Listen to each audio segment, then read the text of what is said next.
निवडणुकांच्या तारखा निश्चित झाल्या याचा आनंद झाल्याचं मुख्यमंत्री देवेंद्र फडणवीस यांनी म्हटलंय। राज्यात स्थानिक स्वराज्य संस्थाही प्रशासकांच्या भरोशावर चालणं हे लोकशाहीला अभिप्रेत नव्हतं। आता पुन्हा या निवडणुका होत आहेत आणि आम्हाला विश्वास आहे की आमच्या शासनानं केलेलं काम बघता कौल पुन्हा आमच्या बाजूने येईल असं फडणवीसांनी म्हटलंय। मंत्री भरत गोगावले यांनी नितीन गडकरी यांची भेट घेतली आहे। मुंबई गोवा महामार्गाच्या चौपदरीकरणाचं उर्वरित काम तातडीने करावं यासाठी गोगावलेंनी गडकरींना साकडं घातलं। त्याचबरोबर महामार्गाच्या कामाबाबत महत्त्वपूर्ण बदलही सुचवले। शिवसेना युबीटीशी युती करण्याचा निर्णय राज ठाकरे घेतील असं स्पष्टीकरण मनसेनेते अविनाश अभ्यंकर यांनी दिलंय। मात्र राज ठाकरे जे निर्णय घेतील तो मराठी हिताचा असेल असे अभ्यंकर म्हणाले। निवडणुकीच्या माध्यमातून राजकीय पक्ष संपवले जात असल्याची टीका प्रकाश आंबेडकरांनी केली। आधी निवडणूक जिंकण्यासाठी घेतली जात होती, मात्र आता पक्ष संपवण्यासाठी निवडणुकीचा वापर होत असल्याचं आंबेडकर म्हणाले। पक्ष संपवल्यानंतर एकाच पक्षाची हुकुमशाही सुरू होत असल्याचंही आंबेडकरांनी म्हटलं। महानगरपालिकेच्या निवडणुकीची घोषणा झाल्यानंतर येत्या 2 दिवसात ठाकरे बंधूंच्या युतीची घोषणा होण्याची शक्यता आहे। राज ठाकरे आणि उद्धव ठाकरे एकत्र निवडणुकीच्या रिंगणात उतरणार आहेत। जागा वाटपावर देखील दोन्ही पक्षांमध्ये प्राथमिक चर्चा झाली, मात्र आज पालिका निवडणुकांची घोषणा झाल्यामुळे ठाकरे बंधू लवकरच युतीची घोषणा करणार आहेत। माजी मुख्यमंत्री पृथ्वीराज चव्हाण म्हणजे संपलेली आवृत्ती जलसंपदा मंत्री राधाकृष्ण विखे पाटील यांनी घणाघाती टीका केली आहे। पंतप्रधान मोदींनी काँग्रेसमुक्त भारताची घोषणा केली, ती चव्हाण यांनी मनावर घेतली। त्यांनी महाराष्ट्र काँग्रेस मुक्त करून टाकला, ते नगरपालिकेला पॅनल उभे करू शकले नाहीत म्हणून टोला लगावला। उद्धव ठाकरेंनी उद्या पदाधिकाऱ्यांचा मेळावा बोलवलाय। या मेळाव्याचं पोस्टर सोशल मीडियावर शेअर करण्यात आलं। मुंबईच्या भविष्यासाठी करून दाखवलंय, ते अभिमानानं सांगूया अशी टॅगलाईन या मेळाव्यासाठी देण्यात आली। त्यामुळे उद्धव ठाकरे या मेळाव्यात काय बोलणार, कोणावर निशाणा साधणार, राज ठाकरेंची युतीबाबत काय घोषणा होणार याकडे सगळ्यांचं लक्ष लागलंय।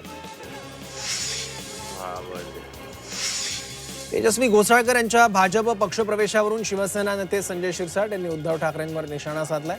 तेजस्वी यांना उद्धव ठाकरेंसोबत राहायचं नव्हतं असं त्यांनी म्हटलंय। तसंच घोसाळकर कुटुंबाला नंतर भेटायला कोणी फिरकलंही नाही अशी टीका शिरसाटांनी केली। मुंबईच्या तिजोरीवर दरोडा टाकणारे रहमान डकैत कोण आहेत? आगामी महापालिका निवडणुकीत त्यांना गाडून महायुतीच खरी धुरंधर ठरेल असा विश्वास उपमुख्यमंत्री एकनाथ शिंदे यांनी व्यक्त केला आहे। हिवाळी अधिवेशनाच्या अंतिम आठवडा प्रस्तावाला उत्तर देताना त्यांनी हे वक्तव्य केलं।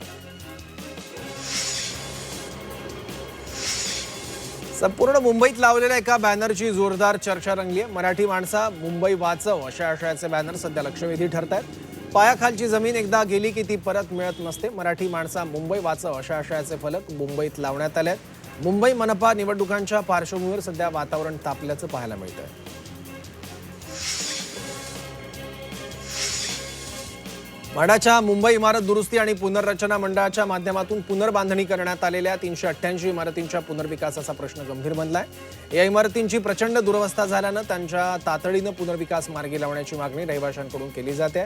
पुनर्विकासाचा हा प्रश्न मार्गी लावण्यासाठी म्हाडा पुनर्रचित 388 इमारतींचाही समूह पुनर्विकासाचा पर्याय स्वीकारला जाणार आहे। नोकरी बदलल्यानंतर आधीच्या कंपनीमधील पीएफ कसा ट्रान्सफर करायचा अशी चिंता कर्मचाऱ्यांना सतावते। मात्र आता नोकरी बदलली तरी पीएफची चिंता राहणार नाही। लवकरच नवीन स्वयंचलित हस्तांतरण यंत्रणा सुरू होणार अशी घोषणा ईपीएफओनं केली। या यंत्रणेमुळे जवळपास 80 दशलक्ष कर्मचाऱ्यांना फायदा होणार आहे। राज्यातील 29 महापालिका निवडणुकांची घोषणा राज्य निवडणूक आयोगाकडून करण्यात आली। मुदत संपलेल्या 27 महापालिका आणि नव्यानं निर्माण झालेल्या इचलकरंजी आणि जालना अशा 29 महापालिकांसाठी आणि 2869 सदस्यांसाठी निवडणूक होत्या अशी माहिती राज्य निवडणूक आयोगाचे आयुक्त दिनेश वाघमारे यांनी दिली आहे। निवडणुकीच्या पार्श्वभूमीवर आयोगाकडून मताधिकार हे ॲप तयार करण्यात आलं। ज्यांचं दुबार मतदान आहे त्यांच्या नावापुढे डबल स्टार करण्यात आलंय। ज्यांचं नाव दुबार असेल त्यांना एकाच मतदान केंद्रावर मतदान करण्यात येईल असं यावेळी आयोगाकडून स्पष्ट करण्यात आलंय। तसंच मतदार यादीतील दुरुस्तीचा अधिकार आयोगाला नसल्याचंही स्पष्ट करण्यात आलंय। मुंबई महापालिकेचे आयुक्त भूषण गगराणी यांनी महापालिका निवडणुकीसाठी 46 अधिकाऱ्यांच्या नेमणुका केल्या आहेत। यात 23 निवडणूक निर्णय अधिकारी आणि 23 सहाय्यक निवडणूक निर्णय अधिकारी म्हणून नेमणुका केल्या आहेत। राज्य निवडणूक आयुक्तांच्या आदेशानुसार या अधिकाऱ्यांच्या नियुक्त्या करण्यात आल्या आहेत। उल्हासनगरात महापालिका निवडणुकीच्या पार्श्वभूमीवर वंचित बहुजन आघाडीचे अध्यक्ष प्रकाश आंबेडकर यांची जाहीर सभा पार पडली। या सभेत त्यांनी सरकारवर टीका केली। विरोधी पक्ष मोदींना घाबरतात, मोदींविरोधात तुम्ही काय बोलता, तर जेलचे दरवाजे उघडे आहेत असे यावेळी प्रकाश आंबेडकरांनी म्हटले। राज्यात महानगरपालिका निवडणुकीसाठी आचारसंहिता लागू झाली आहे। या पार्श्वभूमीवर मालेगावमध्ये राजकीय बॅनर्स आणि झेंडे काढण्यास सुरुवात झाली आहे। मालेगावातील 4 प्रभागात आचारसंहितेचं पालन करण्याच्या सूचना आयुक्तांनी दिल्या आहेत। तसंच शहरातील नवीन कामं, प्रस्ताव आणि ठरावास बंदी घातली आहे।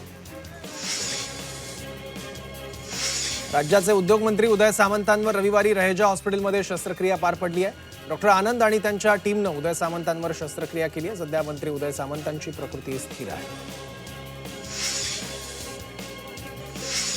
मतदार यादीतील घोळावरून मनसे आक्रमक झाली आहे। कळवा मुंब्रामधील निवडणूक आयोगाच्या कार्यालयात मनसेकडून तोडफोड करण्यात आली आहे। कार्यालयामध्ये मतदार यादी अपडेट करण्याकरिता फक्त एकच कर्मचारी उपलब्ध होता। त्याचबरोबर संपूर्ण मतदारसंघामधील मतदार याद्या हाताळण्याकरिता अपुरी कर्मचाऱ्यांची संख्या असल्यानं मनसे कार्यकर्ते यावेळी प्रचंड संतापले आहेत।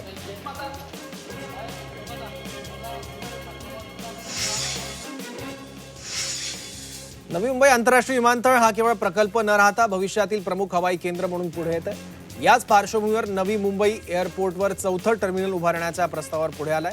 या अनुषंगाने आणखी एक रनवे बांधण्याच्या शक्यतेचा अभ्यास सुरू आहे। यासाठी सिडकोने एक सल्लागार नियुक्तीची प्रक्रिया सुरू केली आहे।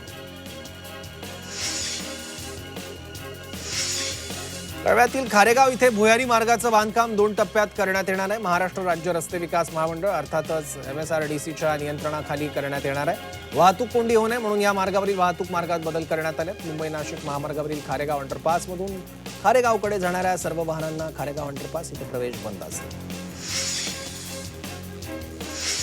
पश्चिम रेल्वे आणि मध्य रेल्वेसाठी प्रत्येकी एक नवीन AC लोकल देण्यात येणार आहे। सध्या पश्चिम रेल्वे 10 AC गाड्या वापरून 109 AC लोकल सेवा चालवते, तर मध्य रेल्वे 7 AC गाड्यांसह 90 AC सेवा चालवते। प्रत्येक नवीन AC ट्रेन रेल्वेला दररोज 10 ते 12 अधिक रेल्वे सेवा जोडण्याची परवानगी देते। नवी मुंबई आंतरराष्ट्रीय विमानतळावर 3ऱ्या धावपट्टीसाठी सिडकोकडून तयारी करण्यात येते आहे। या धावपट्टीच्या विकासासाठी सविस्तर तांत्रिक व्यावसायिक व्यवहार्यता अभ्यास करण्याकरिता सल्लागार नियुक्तीची प्रक्रिया सिडकोने सुरू केली। या अभ्यासासाठी नामांकित संघटनांकडून निविदा मागवण्यासाठी प्रस्ताव मागणी तयार असल्याचंही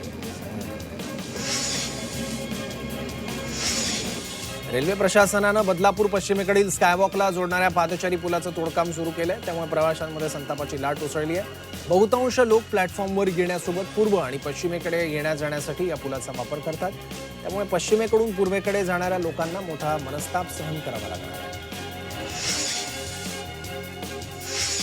राज्यातील शाळांमधील छडी लागे चमचमला आता पूर्णविराम मिळणार आहे, कारण मुलांना शिक्षा केल्यास संबंधित शिक्षकासह शाळेवर ही कारवाई होणार आहे। शिक्षक आणि शालेय कर्मचाऱ्यांना विद्यार्थ्यांना शारीरिक किंवा मानसिक शिक्षा देण्यास मनाई आहे। प्रतिबंधित कृत्यांमध्ये मारहाण करणं किंवा चापट मारणं, कान किंवा केस उपटणं, विद्यार्थ्यांना उठाबशा काढण्यास भाग पडणं अशी कुठलीही शिक्षा करता येणार नाहीये। शाळेत उशिरा आल्यानं उठाबशांची शिक्षा काढण्याच्या शिक्षेमुळे 6वीतील मुलीचा मृत्यू झाला होता। हे प्रकरण शाळा व्यवस्थापनाला चांगलंच भोवलंय। शिक्षण विभागानं संबंधित शाळेची मान्यता रद्द केली। मुलीच्या मृत्यूची चौकशी करण्यासाठी शालेय शिक्षण विभागानं स्थापन केलेल्या समितीने सादर केलेल्या चौकशी अहवालानंतर ही कारवाई करण्यात आली।